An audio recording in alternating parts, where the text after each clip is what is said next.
ఒకప్పుడు రామాపురం అనే గ్రామం చివర ఒక పెద్ద పచ్చని మైదానముండేది. అక్కడ గౌరీ, కమల, రాధ, శ్యామల అనే 4 ఆవులుండేవి. ఒకరోజు గౌరీ ఇలా అంటుంది, మనం కలిసి గడ్డి మేస్తే ఎంత ఆనందంగా ఉంటుందో కదా. అవును, మనం ఎప్పుడూ కలిసే ఉండాలి.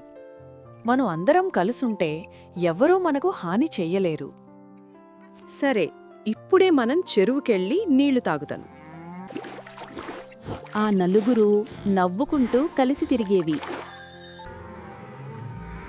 అడవి పొదల్లోనుంచి పులి, సింహం వాటిని చూశాయి. ఆ 4 ఆవులను చూస్తున్నావా? మనకు మంచి భోజనమవుతాయి. అవును, కాని అవి ఎప్పుడూ కలిసే ఉంటాయి.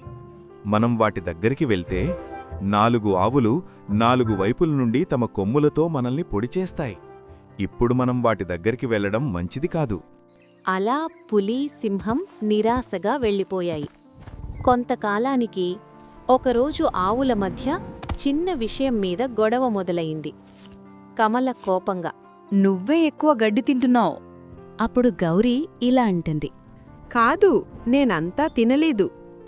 నాక్కూడా కమలమాటే సరైందనిపిస్తోంది అని రాధ చెప్తుంది. అవును, గౌరీ తప్పు చేసింది. సరే, ఇక నేను ఒంటరిగానే మేస్తాను. నేను కూడా వేరే వైపు వెళ్తాను. అలా 4 ఆవులు 4 వైపులా వెళ్ళిపోయాయి. పులి, సింహం మళ్ళీ వచ్చాయి. పులి మెల్లగా సింహంతో ఇలా అంటుంది, చూశావా? ఇప్పుడవి ఒంటరిగా ఉన్నాయి. అప్పుడు సింహం ఇదే సరైన సమయం అని అంటుంది. పులి, సింహం ఒక్కొక్క ఆవుపై దాడి చేశాయి. కలిసిలేని ఆవులు తమను తాము కాపాడుకోలేకపోయాయి.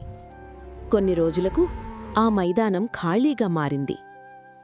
ఈ కథ యొక్క నీతి ఏమిటంటే, ఐకమత్యమే బలం.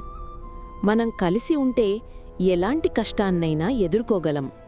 Thank you for watching this video.